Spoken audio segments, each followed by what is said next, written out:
In a world ruled by invisible hands and ancient doctrine, few stories are as layered, mythic, and tragic as that of Urien and Gill. These two brothers, born of science and shaped by prophecy, were raised within the walls of a secret empire, destined to shape the world's future, but where one was gifted the role of divine savior, the other was left clawing for power in order to fight his destiny. This is a tale of genetic perfection and god complexes, of betrayal and ascension. A conflict not merely of men, but of ideologies.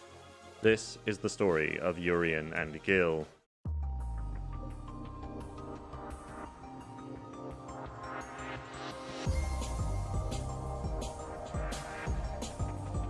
Gill and Urien were already set for an exceptional life before birth. Their parents were both long-time members of a cult obsessed with eugenics and prophecy. They had both been candidates for the role of president, the second highest rank in the secret society, and both had acquired PhDs from prestigious universities. Their mother was even an Olympic-level athlete, so it should be no surprise that their children would be destined for greatness. Engineered to be the embodiment of human perfection, intellectually, physically, and spiritually, the society genetically enhanced their bodies, giving them increased strength, speed, and agility. Their upbringing within the society was more akin to religious indoctrination than education. From their earliest years, they were trained in combat, the theology of the cult, and political strategy. Every fiber of their being was sculpted to fit the society's prophetic vision, that a savior would rise to guide the world into a new era of balance and order, a paradise of harmony. Over time, Gill mastered the elements of fire and ice, his radiant form and serene messianic presence standing in stark contrast to Urien's pride and volatility. The society held the belief that the soul of its previous emperor, the highest position in its hierarchy, would be reincarnated into a new body after death, and Gill, as top student in their intense training program, would be determined to be the latest incarnation. When he came of age, he was appointed as president, a position only below that of emperor. In the credits of Street Fighter V's story, A Shadow Falls, we first glimpse Gill sat upon a throne of stone. Colleen, Gill's personal assistant, and most ardent and loyal follower, informs him of Bison's death, but not at the hands of Charlie Nash, who they had resurrected in the belief he was chosen by fate to do so, a part of the society's prophecies. Gill simply reflects on this, wondering if it was simply a minor misinterpretation of the text, before calling on Colleen to follow him. Later, in his story mode, Gill makes his first public appearance, orchestrated by Colleen, who arranges a high-profile match with the enigmatic G for his FooTube channel. Though Colleen hesitates, fearing it's too soon to reveal Gill's true nature to the world, he gently reassures her. When she expresses excitement for the utopia he promises, Gill pauses, fixated on the word utopia. In a moment both calm and chilling, he tells her she's glimpsed his vision, and that there's no need for concern. He speaks of unity and harmony for all mankind, yet beneath his serene tone lingers an ominous air, hinting that the paradise he envisions may be far more oppressive and absolute than Colleen imagines it to be. Gill then encounters G, a man whose power is neither foretold in prophecy nor catalogued by the society. Stranger still, G seems to recognize Gill immediately, speaking cryptically that the Ancient One has appeared. Gill tries to glean more information, but G's answers are riddles. Yet beneath the mystery, Gill senses something disturbingly familiar in G's presence. An echo of power he cannot place, but cannot ignore. When Urien learns of Gill's public debut, he is livid, not because of the exposure, but because it was done through something as absurd as social media. He orders Colleen to bring Gill to him, addressing him pointedly as Emperor. This confirms the timeline of Gill's story is at least set after the events of Second Impact, where Gill allowed Urien to best him during the Society's World Fighting Tournament and ascend to the title of President, while Gill, already anointed Emperor, quietly moved to shape the world from a higher throne. Urien challenges Gill once more, but this time is defeated. When he demands to know why he can never surpass him, Gill answers with chilling calm. It is fate. Everything has been preordained.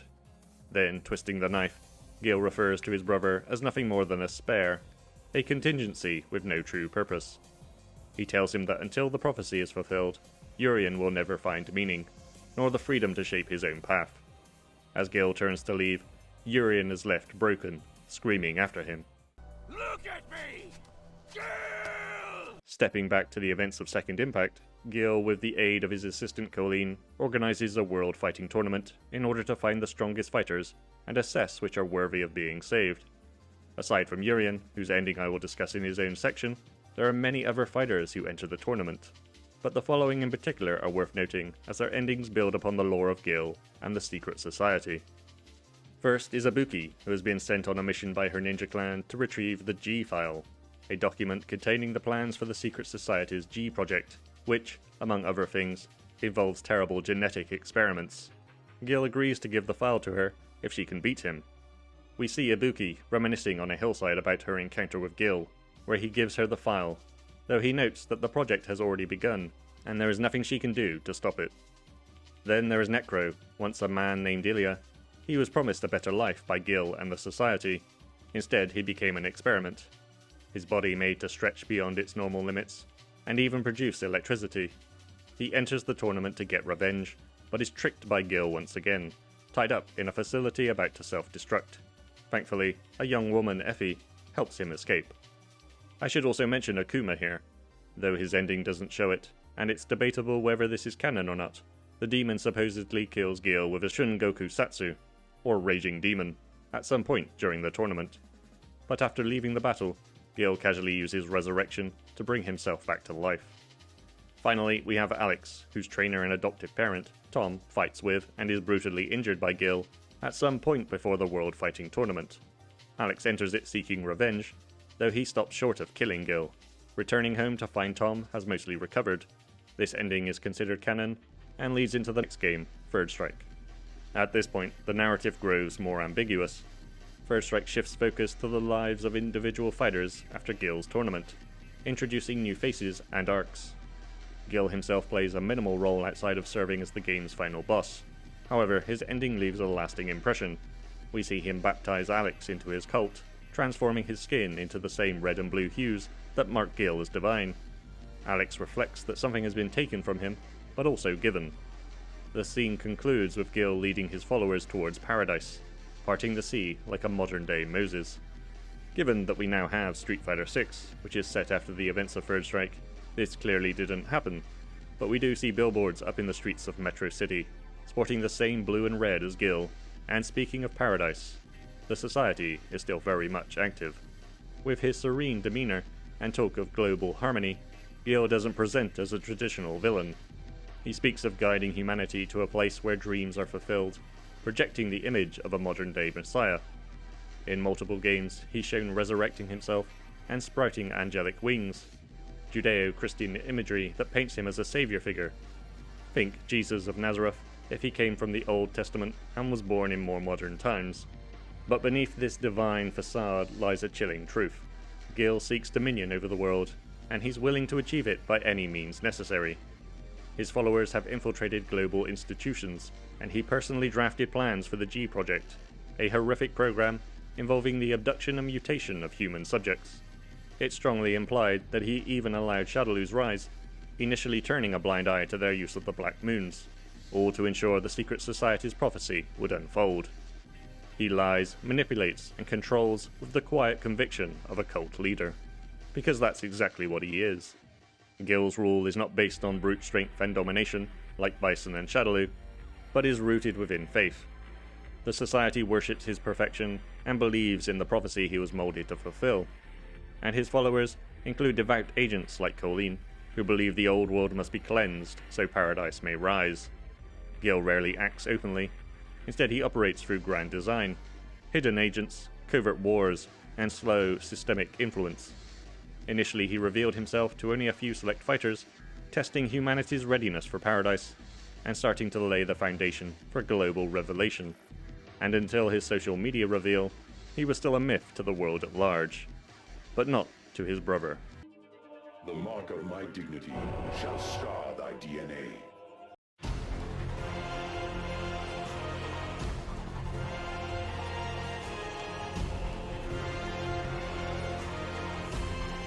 Urien was born to the same exceptional parents as Gill. raised under the same conditions, and trained in the same combat disciplines. In any other world, he would have been without equal, but in the halls of the secret society, Urien would be the lesser son. At age 6, alongside his brother Gill, he was selected as a potential candidate for the position of president, a high honor and ranked below only that of emperor, but it would lead to the brothers being separated, undergoing genetic modifications and intense combat training. Urien learned to harness his ki, gaining the ability to make his skin as hard as metal, as well as an array of electric energy attacks. Most notably, he learned the ability Aegis Reflector, one of the 66 secret techniques recorded by the secret society. Urien fights with the fury of a man who refuses to be overlooked, and his contempt for the society's rituals and symbolism is palpable. Yet he remains within its ranks, manipulating its machinery from within. In Street Fighter 30th Anniversary Collection, it even notes that his power is equal to that of Gill's, though Gill has several abilities in Street Fighter V that can nullify his Aegis. After years of brutal training, Urien was granted the title of Vice President within the Secret Society, a prestigious role, but still one step beneath Gill, who was elevated to President. The decision stung. Despite their equal potential, Urien's volatile temperament was seen as a liability, a flaw that ultimately cost him the higher position. Arrogant and prideful, Urien believes he alone is destined to rule. His disdain for Gill and the Society's prophetic dogma fuels his rebellion. In many ways, he evokes the image of Judas Iscariot, the apostle who betrayed Jesus the Messiah, or even the defiant archangel Lucifer, cast out for challenging divine order. His hubris also echoes the ancient gods of Rome and Greece, whose pride often led to downfall. Urien sets himself against his brother in prophecy, a living rejection of fate itself. To achieve his ends, Urien turns to genetic research, crafting radical theories on reshaping the human body. He collaborates with Dr. Wu, a brilliant scientist abducted by the secret society, on the G Project, one of many covert operations masked as divine intervention. While the society claims it's part of a sacred mission to save the world, Urien sees it differently, a chance to forge a weapon, or even an army, to tear the organization down from within. In his Street Fighter V story mode, he creates 11, a prototype for what he hopes will become the ultimate shape-shifting weapon, one he alone can command. This experiment would lay the groundwork for 12, the perfected model seen in Third Strike. But 11 proves to be yet another failure in Urien's pursuit of power. Rather than discard it, Colleen, disguised as Helen for her dealings beyond the society, requests to repurpose the project. Her aim to resurrect the long-dead Charlie Nash, who had once fallen in battle against M. Bison. Though Urien knows about her attempts to revive an old enemy of Shadowloo, it seems that he isn't fully convinced in Colleen's reasons for doing so, calling Nash's body her mud doll. But Colleen convinces him that Nash will be the most suitable fighter for the task, and he agrees to give her what's left of his experiment. He then leaves to investigate an abandoned SIN laboratory, looking for information about one of Bison's vessels, Ed. But he's interrupted by undercover CIA agent C. Viper, who seems to know who he is, the organization he is a part of, and the position that he holds within it. Not only that, but she and her team have connected the deaths of a string of VIPs, all with ties to a single organization. When she mentions that they assumed it meant there would be a changing of the guard, Urien reacts, firing off a series of Aegis reflectors at her until she leaves, hinting that the murders are a part of, if not the Society's plans, then his own. Leaving the facility, Urien meets with Shadowloo's Balrog, offering a suitcase full of cash as an advance payment for recovering intel on Operation Chains, Shadowloo's most recent plan for world domination. Balrog, ever greedy, tries to squeeze more out of the deal, prompting a flash of irritation from Urien. When Ed steps in, unleashing a burst of psycho power, Urien effortlessly deflects the attack, but in doing so, the boy inadvertently confirms what Urien had suspected, that some of Bison's power has been passed on to him. Leaving the pair to carry out the mission, Urien remarks that he'll enjoy watching this farce play out, referring, one assumes, to Operation Chains. Though he doesn't play much of a role in the game's main story, Urien would appear at the base of Colleen in order to test Nash's fighting ability, defeating him with relative ease and almost killing him if not for the intervention of Rashid, showing us a glimpse of that volatile emotion which cost him the presidency in the past. Later in the story, Urien pays a visit to Colleen, finding her silently watching a city burn, clutching her sacred tome. He's not there to console her, only to mock her, following the sting of Nash's rejection of her faith in his abilities to defeat Bison. Urien's story continues in Street Fighter III Second Impact, where he finally defeats his brother and claims the title of President of the Secret Society, or so he thinks. At what should be his moment of triumph, the ceremony takes a bitter turn. A sudden announcement declares that a higher rank, Emperor, has already been filled, and the title belongs to none other than Gill, who threw the fight with his brother to leave the position of President vacant. Blindsided and furious, Urien realizes that despite all his schemes and victories, he remains beneath his brother. Though still a subordinate, the position of President would grant him much more power and control, now heading up the Society's crisis management units, as well as the G Project. With these additional resources, Urien continues with various genetic experiments leading up to Third Strike, building upon the development of 11 to create 12, as well as remake human test subjects, mutating them in specific ways, like what was done to Necro. He also kidnaps Li Fen, the girl rescued from Shadaloo by Chun-Li in Street Fighter V, for Dr. Wu, who wants to put the girl's intelligence to use for his own experiments. When confronted by Chun-Li, however, he scoffs that she would bother him over such a trifling thing. However, he agrees to give up the girl, but only if she amuses him by showing off her legendary kicks that help take down Bison's empire. In his Third Strike ending, we glimpse a potential future where Urien has finally bested his brother and destroys the Preservation Center of the Secret Society, a place containing Gill and the brains of all the past emperors. With it gone, Urien claims it's the dawn of a new era, after Urien. The tragic part to all of this is that, even though Urien clearly dislikes, even hates Gill, and what he represents, he still remembers a time, long ago, before they were torn apart, crafted into the perfect beings they are today. A time when they laughed and played together, not as rivals, but brothers. Perhaps what Urien truly longs for is not power, but recognition. For Gill to truly see him, to acknowledge his achievements, and to be his brother once more.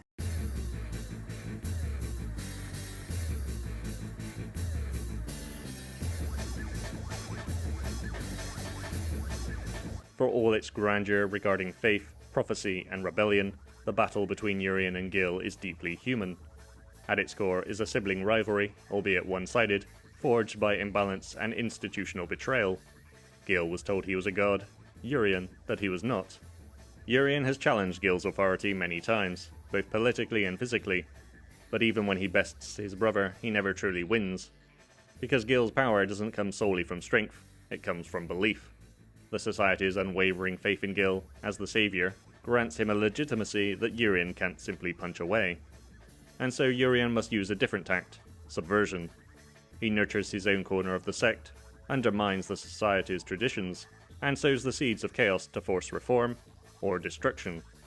He will not leave the Society, he will rule it in his own image, or burn it down trying. Gill, by contrast, sees Urien as a necessary but imperfect component of the Society's divine machinery. He believes that true harmony can only emerge under sacred authority, and views Urien's defiance as yet another symptom of the world's fallen state. Whether he still harbors any affection for their shared past remains unclear. Still, Gill rarely punishes Urien directly, delegating surveillance of his brother to his trusted assistant Colleen instead. In his eyes, the divine path must unfold with patience, not through fury. And so their struggle endures, not on open battlefields, but in the shadowy corridors of power, waged through silent wars and unseen hands.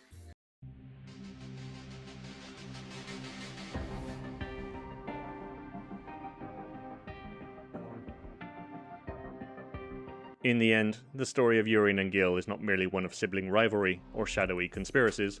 It is a myth written in flesh and fire, of perfection manufactured and ambition denied.